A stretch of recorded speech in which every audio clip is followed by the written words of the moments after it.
Hello and welcome to episode 170 of the Chills of Will podcast. It's a pleasure today to be joined by Richard T. Rodríguez. A little bit about Richard Rodríguez. He is a professor of media and cultural studies in English at the University of California, Riverside. He specializes in Latina, Latino, Latinx literary and cultural studies, film and visual culture, and gender and sexuality studies, and holds additional interests in transnational cultural studies, popular music studies, and comparative ethnic studies. The author of Next of Kin, The Family in Chicana Cultural Politics from 2009, won the 2011 National Association for Chicana and Chicano Studies Book Award, and A Kiss Across the Ocean, Transatlantic Intimacies of British Post-Punk and U.S. Latinidad, which was published by Duke University Press in 2022. That'll be the main focus of our talk today. And he is currently completing Undocumented Desires, Fantasies of Latino Male Sexuality, the 2019 recipient of the Richard A. Yarborough Mentoring Award, granted by the Minority Scholars Committee of the American Studies Association. He is the co-principal investigator on a University of California MRPI grant titled the Global Latinidades Project, Globalizing Latinx Studies for the Next Millennium. His show, Dr. Ricky on the Radio, can be heard weekly on KUCR. Holy crap, do you have time to sleep? Not yeah, I need more sleep. That's for sure. Man. Mm. Well, good evening. It's a pleasure to have you. How are you tonight? I'm doing great. Thank you for having me. It's a great Yeah. honor. Well, it's great to have you, like I said, and just the classes you teach and the specialties, like so interesting. I mean, I got to figure it's pretty dang fun to be teaching what you teach. It really is. I count myself lucky to be able to teach what I do, and along with that comes some really great students that I get to Hmm. work with, and it's great. Yeah. Yeah, we'll get back into that in a minute, just about teaching and how that informs your writing and vice versa. But I'd love to start at the beginning. Kind of like just a bit about your relationship with the written word languages. I mean, did you grow up monolingual English, bilingual, Spanglish, all the above? And just kind of like your relationship with books and the written word. Sure. Yeah, I grew up in Santa Ana, California, and both of my parents were raised speaking Spanish, and they came of age at a moment when you were punished for speaking Spanish in the public schools, and so my dad still has a strong command of Spanish, and my mom not so much, but they had the option of putting my sister and me in bilingual classes, and they said no because they thought it was more of a hindrance than anything. Hmm. Much to our dismay, we had to learn Spanish in school, but we did grow up in a Spanglish speaking household, and we heard Spanish pretty regularly. I pretty much began, or I should say, my love of language started with my parents. Both of them are wordsmiths in their own All right. right. My dad loves, playing with language, jokes and puns, and my mom the same. And it just kind of got a little bit more formalized in school when Okay. my favorite subject all throughout elementary, junior high, and high school was English. And, Hmm. just had this love of literature that continues to this day. Hmm. Who or what were you reading in those days? Well, it's interesting because I just finished teaching Phuc Tran's book, Saigon, Oh, which is, okay. all about his experience growing up as a Vietnamese refugee in Carlisle, Pennsylvania. And Hmm. the book is, the chapters are titled after a famous book in the Western canon, with the exception of the autobiography of Malcolm X. And it Hmm. just reminded me a lot of being introduced to literature by Albert Camus, like The Stranger, Sure. and Charles Dickens novels, and the Brontes, Wuthering Heights. And so, it was all of those classic literary texts that, I was really excited about. And then my discovery of poetry in college kind of led me in a different direction. And so, yeah, all of those books are still really important to me. But they interestingly intertwine with my interest in music, which I think we can talk about later. Yeah. Hmm. Well, so now you went to UC Berkeley, is that right? Yes, yes. Okay. Yeah. So close to, I mean, close to San Francisco and Berkeley, obviously, was in Oakland was such great traditions of social activism and such, and obviously some great writers. I mean, Ferlinghetti, Ginsberg. Definitely. I mean, who were some of the poets specifically that you were really into? I love the romantic poets early on, and Mm, and being an English major at Berkeley, I had the chance to work with professors who specialized in romantic literature and mm, poetry in particular. But when I got there, it was poetry had kind of been center stage because um, Cal had just hired the African American poet June Jordan, oh and yeah. I took poetry workshops with Yusef Kuminyaka, who was a Oh man. visiting professor at the time.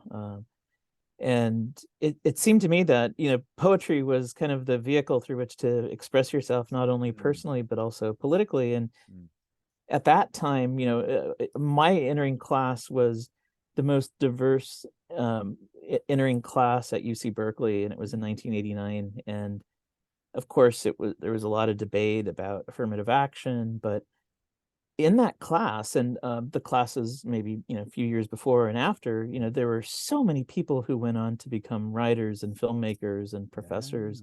yeah. Some of my peers were Viet Thanh Nguyen, who wrote The Okay. Oh yeah. Sympathizer, and Daphne Brooks, who's now a professor at Yale, who writes about popular music. And Um, so lots of people. I could name names for for a few hours, but it was just a really vibrant moment, and we had some really great mentors, including June Jordan and yeah. Kuminyaka and Barbara Christian and Alfred Arteaga, who is the late Chicano poet. Yeah, and then lots of poets would come through, and I'd be there in the front row, Man, what a listening to time. them. Yeah, What it was a great. time, It man. was a Oh great man. moment. Yeah. Um, in all the million different ways that we are subsets of, we have we are parts of subcultures. I wonder how you felt about ideas of representation and what you read, whether that was as a 6-year old, as a 16-year old. You talk about it in the book, A Kiss Across the Ocean, about how you found a lot of solace. I don't know if I'm putting words in your mouth through certain lyrics and songs. I wonder about the same for like for literature. Like if you felt like, man, he gets it, she gets it, and ideas of representation. Sure. Yeah, it was, gravitating towards those, Western classics, if you will, but then also discovering that there was a body of Mexican American or Chicano literature. And I talk about how some of my aunts would check out books from the library and not return them and then pass Yeah, them on to me. that was and awesome. I and celebrate that type of crime. yeah, I did too. And then I feel bad because it's like, well, nobody else is going to get the chance to read these books. But I think, Yeah. in any case, yeah. So, I was introduced to some books that were really important at the time, like Thomas Sanchez's The Zoot Suit Murders, and um, yeah, Chicano by Richard Vasquez. Um, and Edmund Villaseñor. Actually, it was Edmund Villaseñor who would later change his name to Victor Villaseñor, the author of Reign of Gold. Okay. And then also they were reading these Chicano movement publications, and they would tear pages out of the publications with poems that were Mm. folded and then passed on to me. The So best. yeah, that was my early introduction to Chicano literature, which I'd later go on to study at Berkeley as Yeah. an undergrad. Mhm. Did you ever read Villarreal's Pocho?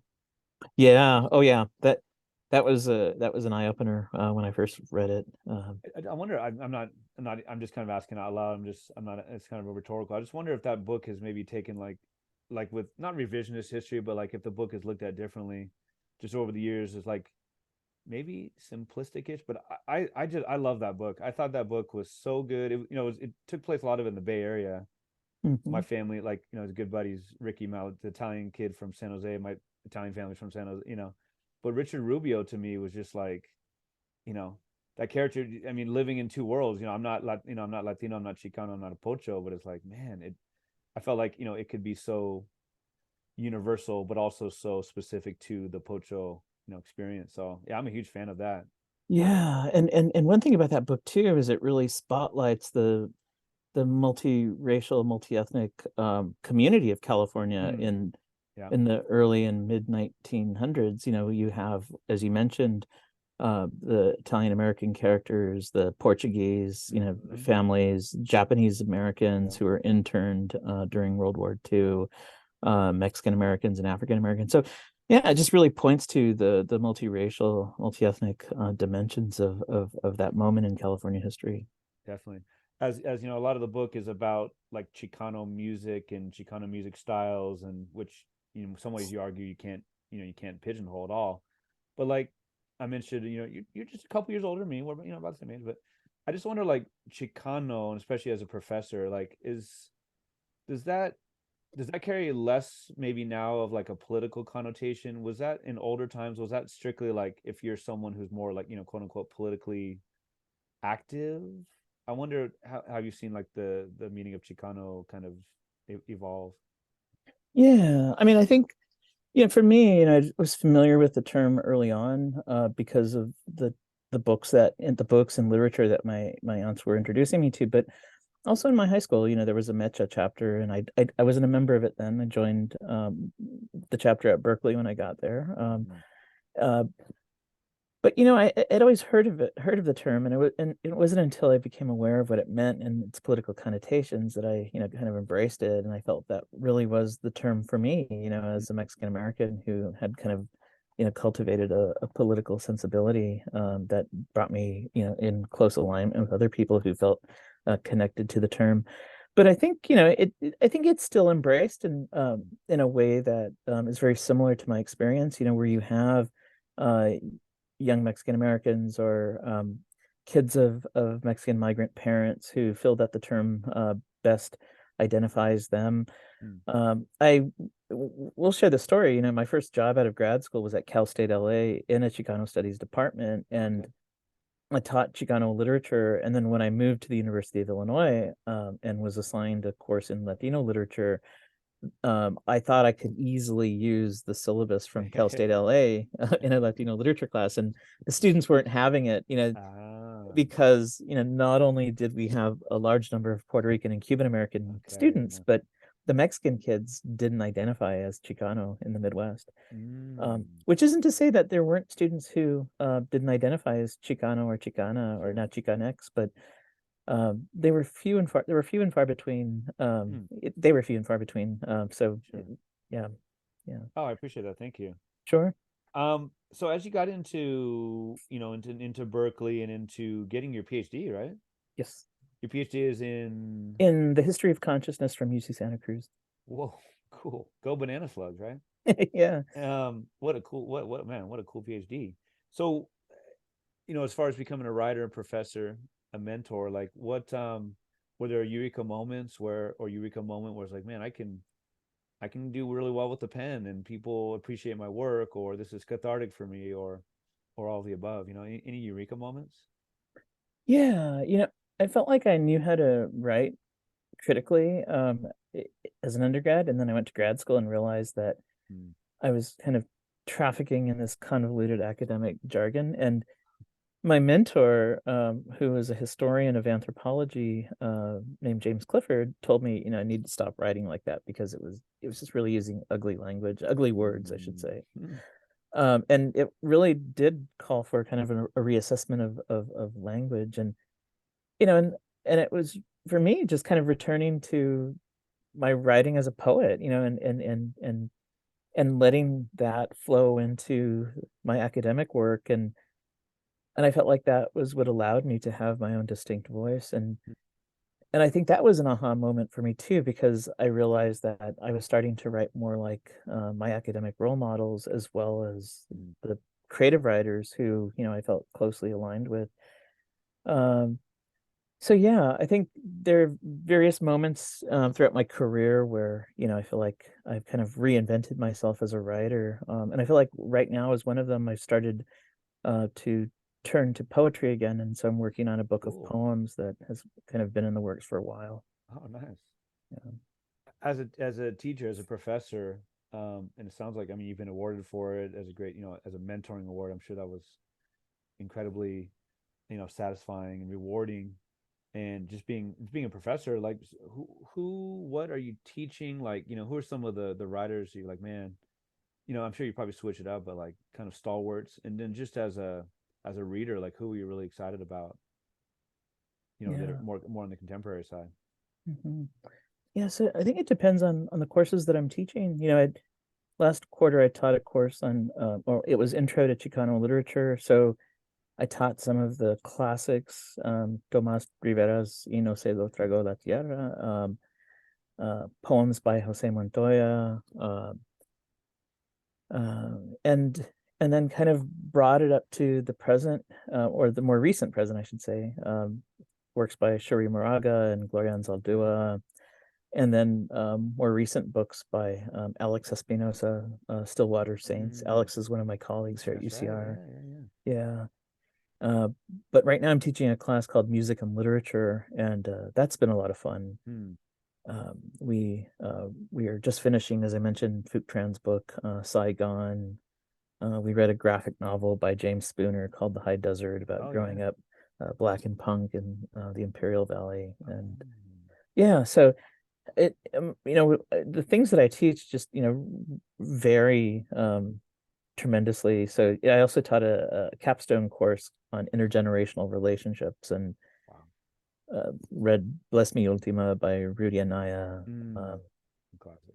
And then, some just, more recent stuff that kind of highlights the connections between people of different generations. So yeah, it varies. And I think for me, I just love teaching stuff that I'm inspired by, Hmm. things that I think students will also love. And sometimes they love it and other times they don't. So cons are that you don't get to like phone it in and do the same curriculum every time. But the pros are, man, you get to read just a wide swath of work and just keep updating and revising, and that's pretty cool. I mean, all the way from I've heard great things about James Spooner. Is that his first name, James? Yeah, yeah, James Spooner, all the way to Anaya. That's incredible. Yeah. yeah. I But like it that way because I get bored easily. I I'd get bored if right. I taught the same thing over and over. I bet exactly. Yeah, yeah, yeah. Mm. When you talk about the Rivera classic, this is a small point, but as a Spanish language learner, like trago, like a tragon, right, is somebody who's like, right? A tragon Yeah, is like yeah, a yeah.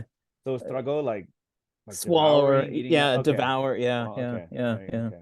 So the yeah. earth ate him up, kind of thing. Okay. Yeah, the earth Oh, did not devour him, or the earth did not part. That's it's been translated okay, differently for different versions. Yeah. sure, yeah, yeah, yeah. Yeah. That was always so trippy to me that like when I was younger that like a book could have like the translator's name was on the book too. I was kind of like, well, just you just get a dictionary, right? No, no, no, no. So many different meanings and implications and subtext, right? Yeah. Oh man. A Kiss Across the Ocean. It's got a longer title, Yeah. right? Yeah. A Kiss Across the Ocean in its transatlantic intimacies of British post-punk and US Latinidad. Yes. Heck of a book. What a read. And it starts off with you as a 12-year-old, 1984, and talking about like Boy George, Karma Chameleon, and a great quote. I mean, you talk about your poetic sensibilities in addition to your academic acumen, and man, there's some great lines. One of them is simple but powerful. You write about, quote, I suddenly began to see the world anew through the music of this time, through Boy George, Karma Chameleon. Mhm. What was it that was such a game changer, such a shift for you? Yeah. I think it was a multitude of things really. It was the music, which was, you know, it was relatable, not only in terms of its ability to kind of move you physically, but also emotionally. So it was the music and the lyrics, and how the lyrics were kind of touching on things that I think a lot of teenagers can relate to, such as alienation, No, love, no, never. absolutely not, right? Yeah. Impossible loves, and Mm, all of those things. And so I think that was one of the things that I think was the game changer about the music. But it wasn't just the music itself, but it was also like the attendant press that the music Mm. or the musicians were getting. And it was publications like Star Hits in the US or Smash Hits in the UK. In their coverage of the musicians, they were able to talk about the things that influenced them. And it was not only, say, earlier generations of musicians like David Bowie and Roxy Music, but it was also, a whole bunch of artists, visual artists, writers, filmmakers. Mm. And for me, that just kind of opened up new worlds in the sense that, I wanted to read what my pop music heroes were reading. I wanted to watch the movies that they were Mm. watching. And that it really bolstered my love of literature, and kind of led to my appreciation for film and visual art that still holds today. Huh. Well, you reference Star Hits magazine, like you talk about, it led to different view of politics, and you wanted to read who Yeah. they like. You're saying it really reminds me of like like Rage Against the Machine when like album liner notes. Do you ever see their albums, like the inside of them? Yeah. I mean, so hardcore, right? They had a recommended reading list. Yeah. Like Mumia Abu Jamal and like Noam Chomsky. I'm like, they did not mess around, right? Exactly. Yeah. Yeah. So that's always cool. Like I want to read what they're reading. I Yeah. want to watch the movies they're watching. Oh man. So you also reference a Johnny Rotten. Johnny Rotten was with the Sex Pistols. Yes. Uh-huh. Okay. You reference him as throwaway lines, not the word, but he had kind of he had a line from one of his interviews that you talk about really like, oh man, he talked about like a sense of belonging for Chicano Latinos. Yeah. I Yeah. wonder what about him or this interview that really spoke to you. Yeah. Here's this foremost, recognized figure in or of the early British punk movement, Mm-hmm. lead singer of the Sex Pistols, and then soon after Public Image Limited, who relocates from the UK to Los Angeles, and in this interview, just in passing, notes that he's now hanging out with Chicanos who are into this car Car culture. culture, yeah. Yeah, and when I read that, I was like, "What?" So it Mm, just it just really reframed how to understand that music, and how relationships are formed mm, in unexpected or unlikely ways.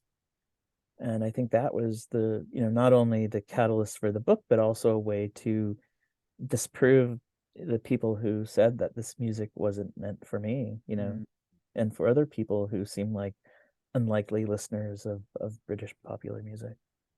We talk about like the catalyst. One of the lines from the early part of the book is, quote, part of the impetus to write this book comes by way of motivation from an assortment of recent publications. Francesca Royster's sounding like a no-no, queer sounds and eccentric acts. Carl Stanley, Michael Jaime Becerra, todo se acaba. I guess just like about connect, like what was it in 2012 or 17 or whenever that you really kind of had where the ideas crystallized that like what was going on in the world, maybe the world at that time, that made you want to go back? Was it something where you've always been a fan? How were like some of the newer readings and impetus for going back to the 80s and in those times?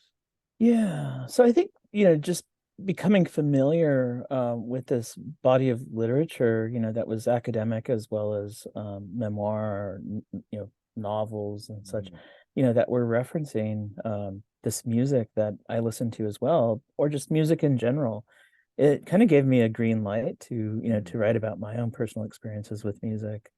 Mm-hmm. Uh, and Francesca Royster's book, she writes about, popular, what she calls eccentric Black musicians, who for her, were really important as far as kind of allowing her to understand her own eccentricity, growing up as queer and Black in Chicago. And so each one of the chapters starts with a personal anecdote, and then segues into an analysis of Prince or Michael Jackson or Janelle Monáe, or Parliament, Mm-hmm. and I was just really inspired by that. Uh, Okay. and so it kind of gave me a license to write this book. Yeah. Mhm. Imaginary, salute to just eccentrics in general, right? Exactly. Yeah. Yeah. Yeah. Man, eccentrics are the best. I hope I'm one of them. Yes, I right? think so. You know, Yeah, yeah, that's why we're aligned here. And I think, yeah. eccentrics are attract each other, are drawn to one There another. you go. There you Yeah, go. yeah, yeah. You wrote really lovingly and knowledgeably just about like I'm kind of paraphrasing here, but the like the teenage years as kind of like frozen in time in some ways. Like that's like the for us a lot of so many of us consider like our teenage years to be like the prime. Like okay, Kanye West, he was big when I was a teenager, or Morrissey was right. So what I guess what is it about like being a teenager when you kind of like claim that music, right? So like I don't know how old Johnny, I don't know how old some of the bands that you were into, like Susie and Adamant and all this, they were probably, I don't know, 15, 20 years older than you, yet at the same time, right, we all claim them as like, oh, that was my time. It's a Yeah, long-winded way of getting at what is it you think about like how we claim these artists as our own when we were 17? You know what I yeah, mean? yeah, exactly. Well, most of these artists are about 10 to 20 years older, but there was a certain kind of youthfulness or Mm. you know, eccentricity, if we can use that term Yeah, we again, can. that I think that appealed to a lot of teenagers like myself. And I think as a teenager, you gravitate towards this music that, you feel represents you or allows you to feel seen. And you hold on to that. And as I was telling my students recently, sometimes, you have a love for a band or an artist as a teenager, and later you're like, I don't know why I like them so much. Right.